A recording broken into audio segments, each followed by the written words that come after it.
Hello mga kababayan, magandang araw sa ating lahat. Kasama nyo naman po ngayon si Ka Eric sa isa na namang episode ng ating video analysis at video talakayan. Bago po tayo magsimula ng ating pagbibigay ng reaksyon at pagpapaliwanag sa ilang mga maiinit na issue na ngayon po ay patuloy na sumasambulat sa ating lipunan, sa ating pang-araw-araw na nakikita sa mga headline ng news, allow me please to extend yung aking pagpapasalamat sa inyo pong pagtangkilik sa ating YouTube channel, no? Ang ating Ka Eric Celis YouTube channel na nagsisilbing advocacy platform natin for good governance and to fight against corruption, abuse in authority, and power abuse na nangyayari po sa gobyerno at upang isulong na rin ang good governance agenda ng para sa taong bayan. Maraming salamat, humigit kumulang ay 86,000 na po ang ating viewers or subscribers rather sa ating Ka Eric Celis YouTube channel. Utang na loob ko po sa inyo ang ganyang karami na nag-subscribe, nag-follow po sa ating Ka Eric Celis YouTube channel at ganun din po sa ating Facebook na Ka Eric Jeff Celis Official. 137,000 na rin po yata ang nagfa-follow dyan. Bagamat ang lahat hindi naman po aktibo na nanonood o nakikinig, pero dumadaan yan sa kanilang wall. Ganon din po sa ating mga subscribers. Pag ganon pa rin po, malaking utang na loob ko pa rin po yan sa inyo na nararapat po ay bibigyan ko ng pagpapasalamat. And of course, please continue to help promote our videos para magkaroon tayo ng mga viewers. At magtuloy-tuloy din po ang monetization para dito sa ating YouTube channel, sa survival na rin po ni Ka Eric sa ating patuloy na mga advocacy. Sa puntong ito, bibigyan po natin ng pagpapahayag at pagpapaliwanag. Ito pong walang katuturan at halos hindi matapos-tapos na mga patuloy na pag-atake laban sa bansang China, sa mga tuloy-tuloy na pag-agitate ng propaganda para lumaganap ang pananaw at kaisipan at sentimiento na kontra China sa sambayan ng Pilipino. Don't mistake na si Ka Eric ay nag-apologist o tagapagsalita ng mga grupo na para sa China at kontra sa Amerika. It's not that point, no? Pero kailangan po nating magtuwid ng mga pananaw. Lately po, itong si Senator J.B. Ejercito, no, na nakatsamba na maging senador ng Republika ng Pilipinas, nagpahayag ng isa sa nakakatawa ngunit nakakagalit na pahayag. Sabi niya, ang mga trolls at sino mang nagpapahayag ng pangiinsulto laban sa sariling bansa at pumapabor sa China ay dapat ideklarang naglabag sa batas ng treason o pagtataksil sa bansang Pilipinas. Very sweeping, no? Hindi niya alam kung anong kanyang sinasabi. Ang treason o pagtataksil po ay war crime. Ito po ay isang krimen na pwede mong labagin o gawin mo at ikaw ay mapaparusahan during war. Kapag may aktual na digmaan. Ibig sabihin po, for example, sa pagitan ng China at ng Pilipinas na nagdidigmaan, may declaration of war. At doon ka pumapanig sa China at binibira mong Pilipinas, sinasabotahe mo ang interest ng Pilipinas to defend our country in times of war. Diyan pwede ang treason. Number 1.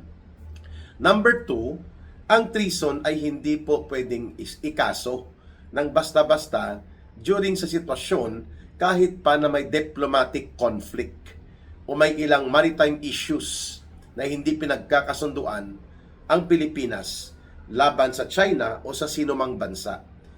Treason is not applicable there because that is not a situation of war. Mayroon tayong diplomatic na mga banggaan sa China at ganoon din po sa maritime issues sa ating kiniklaim na West Philippine Sea at sa kinaklaim naman ng China dyan sa area ng South China Sea. But it's not only between China and the Philippines. Mayroon din pong banggaan ang Pilipinas sa Vietnam, sa Malaysia, sa Indonesia, pagdating po sa Brunei, sa mga conflicting claims, ano ba ang mga area na considered exclusive economic zone, priority maritime waters, and navigation area para sa mga mangingisda at sa mga ano pa mang mga activities ng mga bansang ito. So there are 6 or 7 countries claiming na mayroon silang rights o authority o ano pa mang interest sa lugar na tinatawag nating West Philippine Sea at tinatawag naman ng China na sakop ng kanyang 9-dash line o ngayon ay tinatawag na niyang 11-dash line, no, na hindi rin kinilala yan ng arbitral ruling ng Permanent Court of Arbitration. Wala pong ruling na ganon. Hindi rin po sinabi ng ruling ng Permanent Court of Arbitration na sa atin po ang West Philippine Sea. Sinabi lang na yan po ay mga maritime features, yan po ay papasok sa mga exclusive economic zone at hindi po yan territorial designation sa alingmang bansa, China, Pilipinas, Vietnam, Indonesia, Malaysia, Brunei, na mayroon pong mga conflicting claims against us and us against them. Yun pong punto dyan. Huwag po dapat maging malabo, mga kababayan. Hindi lang po China ang may conflicting claims tayo sa maritime navigation and other maritime interest and exclusive economic zone interest in what we claim to be West Philippine Sea. O bakit sa China lang tayo nakapokus? Ang Vietnam has more than 12 structures or 18 na nga may nagsasabi diyan sa tinatawag nating Spratlys Island na yan, at the same time diyan sa tinatawag din nating border areas ng exclusive zone natin o economic zone na West Philippine Sea. O bakit tayo hindi bumibira ng anumang statement laban sa Vietnam? Sa China lang talaga. Ang Malaysia nagkiklaim din dyan, at pati po ang Indonesia and even ang Brunei. So malinaw na ito po ay selective attack, agitation attack and propaganda insinuations para po gawing masama ang China. Bagamat tinututulan natin ang pagbubomba ng water cannon sa mga Coast Guard at sa mga AFP supply contingent na pumupunta dyan sa ating ibinahura na barko na BRP Sierra Madre yata yan, na sinadya nating isadsad yan doon ng panahon pa ni Joseph Estrada at nabubulok na yung barko at isa yan sa pinag-aagawan na maritime claims not territory and exclusive economic zone na ginigiit natin. Ngayon, nandyan din po ang China at kapag nagkakatagpo dyan, nagkakaroon po ng mga salubungan sa maritime waters na ito, pati po sa sinasabi nating West Philippine Sea Exclusive Economic Zone, nagbubumbahan po, pinabumbahan ng tubig ng China o inahabol ang ating mga mangingisda, ang ating mga Coast Guard, na lumala lamang ito nung panahon po na naggigiri-girian at nagtapang-tapangan para sa digma-digmaan ng Amerika itong administrasyon at gobyerno ni Bongbong Marcos Jr. Hindi po nangyayari yan sa panahon ng former administration ni former President Duterte, sapagkat maayos po ang diplomatikong ugnayan, nakikipag-usap. Hindi po tayo nagpapadikta noon sa gusto ng Amerika na propaganda line laban sa China. Hindi po ba natin alam na ang Amerika, ang bansang Amerika, ang kanilang gobyerno ay 10,000 miles away. Isamantalang ang China neighbor natin. Pero ang Amerika nagki-claim ng tinatawag na doktrina ng freedom of navigation. Para makapasok ang kanyang mga barkong pangdigma, hindi lamang mga merchant ship o merchant vessels, no? Pati ang kanilang barkong pagdigma maglalayag dyan. Binobomba ba ng China? Hindi naman At ano ba ang karapatan ng Amerika na magdikta na ang lugar na yan, ang South China Sea, including dito sa area ng West Philippine Sea na kiniklaim natin, ay freedom of navigation route daw yan, mga kababayan. Wala namang pong United Nations ruling hinggil dyan. O bakit kung sila, hindi tayo nagtatanong bakit yung mga nuclear capable warship nila ay dumadaan dyan at ginagamit nila yan, bakit hindi tayo nagrereklamo? Bakit ang China di po ba 10,000 miles away, neighbor mo ito, tapos mayroon tayong konflikto sa maritime claims and maritime navigation at iba pa pong usage of that kind of body of water, bakit kailangan nating paigtingin instead na pag-usapan? Yan po ang puna natin kay J.B. Ejercito. Nagsasalita siya kagaya din po nito ni Erwin Bendalo Tulfo na hindi alam ang pinagsasabi, basta lang may masabi lang. Ganon din po ito si Tito Itbulaga Soto. Galit na galit siya dahil daw dinidiktahan sila ng Korte Suprema. Hindi mag-submit ka ng manifestation mo sa Korte Suprema. Ikaw ay Senate President pero dadak ka ng dadak. Ang dating ay parang hindi mo kinikilala ang desisyon ng pinakamataas na hukuman sa bansa. Ano po ang mensahe niyan sa taong bayan? That we will not respect and we will not follow and we will not obey the highest arbiter of the interpretation of how laws are going to be implemented and how laws are going to be executed. Ang ginagawa ng Kongreso ay hindi po pwedeng i-review. Sabi ni Tito Soto, ang kanilang internal procedures. Really? Bakit may mga previous cases na nag-rule din ng Korte Suprema na ito ay involving sa internal procedures ng Kongreso? Bakit ngayon ka lang nagngangal-ngal? Dahil napurnada ang ambisyon niya na maging vice president siya, sakali pong mapapa-impeach si Sara Duterte at ma-remove by conviction in the impeachment court ng Senado. Ganyan din po itong binabanggit natin kay JB Ejercito. Nakalimutan yata ni JB Ejercito na milyong-milyong Pilipino po ang mayroon ng mahabang kasaysayan sa pag-interact sa China. Biro ko nga sa Facebook post ko kanina, sabi ko kulang na lang yata ay ipadeklara na rin ni JB Ejercito na ang pagkain ng siupaw, siumay, hopya, kikiam, pansit canton, peking duck at ang pag-celebrate ng Chinese New Year sa Pilipinas ay isang treason. Isang pagtataksil. Yan po ang ibig kong sabihin kung bakit bumubuka ang kanilang bunganga nitong mga senador like Erwin Bendalo Tulfo na may dapat pang ipaliwanag bakit siya nagkaroon ng fraudulent o dinaya na US passport at US visa at ibinalik niya ito, nagpasimple lang siya. That is a crime. At ito din po ang puna natin kay Tito Soto. No? Malinaw na there is no ruling from the Permanent Court of Arbitration, even mula sa United Nations, even ano pa mang body ng United Nations like Secretary General's Office o kaya ng UN Security Council, wala pong ruling na atin yan or kahit sa China yan. Yung kiniklaim natin dyan ng mga maritime exclusive zone, economic exclusive zone, na lumalagpas doon sa mga measurements na yung iba ay kiniklaim na ng China at ng iba pang bansa.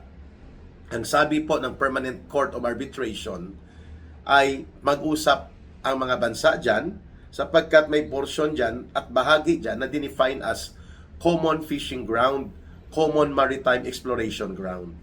Yan po ang ibig nating ipahaiwatig. Na kung binabasa sana at tinatansya ni Senator JB Ejercito ang kanyang mga pinagsasabi, hindi po siya lalabas na parang bobo at ignorante.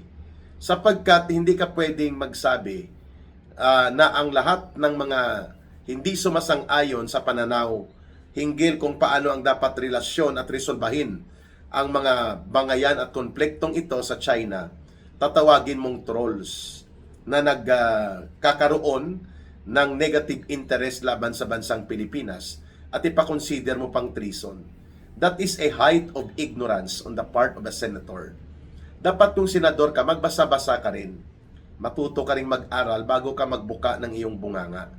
Nang magpahayag ka ng mga pananalita na walang katotohanan, baluktot at hindi tumutugma. Hindi lamang sa batas, kundi sa kasaysayan at karanasan ng tama, kundi kapritsyo lang para lang may masabi lang. Yan po ang ibig nating puntuhan, mga kababayan. That JB Ejercito claims na ang mga nagsasalita daw laban sa interes ng Pilipinas at pabor sa interes ng China ay pwedeng patawan ng treason. Una, baluktot ang kanyang luhika. Pangalawa, wala sa batas. At pangatlo, mali ang kasaysayan at karanasan na kanyang pinagbabatayan. So, klarong-klaro mga kababayan kung anong uri po mayroon ng pagiging mga senador, ang batch ngayon ng mga senador na kagaya po ni JB Ejercito, na member din po nitong tinatawag na Itbulaga Show ni Tito Soto. Ang ating punto dito, hindi po dapat umaabot sa armed conflict o sa mga pagpapainit ng banggaan at bangayan ang sitwasyon ng China at ng Pilipinas. Dapat ipinopursigi natin ang tinatawag po, mga kababayan, na diplomatic channel. Hindi po yung agitation and propaganda. Sapagkat alalahanin po natin, ang China is the biggest import na pinagkukuhanan natin ng ating pangangailangan sa bansa. And China is the major principal trading partner of more than 120 countries in the world, including ang Estados Unidos, mga kababayan. Third, ang China po, doon tayo nagbebenta ng pinakamalaki nating supply ng pinya, saging, mangga, kape, at iba pang mga agri-products natin. Ang China din po ang bumibili ng pinakamalaking nickel component minerals po ito sa steel industry. Galing sa Surigao, sa Mindanao, mga kababayan. So you see, ganyan po ang ating ugnayan sa China. And ang malalaking mga negosyo sa Pilipinas ay mga Filipino-Chinese po yan na mga pamilya. Bakit natin sasaraduhan ang ating mabuting ugnayan sa China? At bakit kailangang batikusin at hatawin ang China nang sinasabi nating mga pag-atake ng propaganda kagaya ng ginagawa ni Tariela, ni itong Commodore Tariela na nagpapakilalang admiral na daw siya, 2-star rank pero butangero at pakialamero sa hindi niya dapat pinapakialaman. That is a dangerous way of dealing with supposedly diplomatic conflict. Hayaan natin si Marcos Jr. bilang Chief Architect and Principal Agent of the Republic of the Philippines na siya dapat ang mag-represent at magsalita at manindigan hinggil po sa foreign relations and foreign policy ng Pilipinas. Hindi po natin yan dapat basta-basta i-agitate ang sitwasyon na ito, mga kababayan.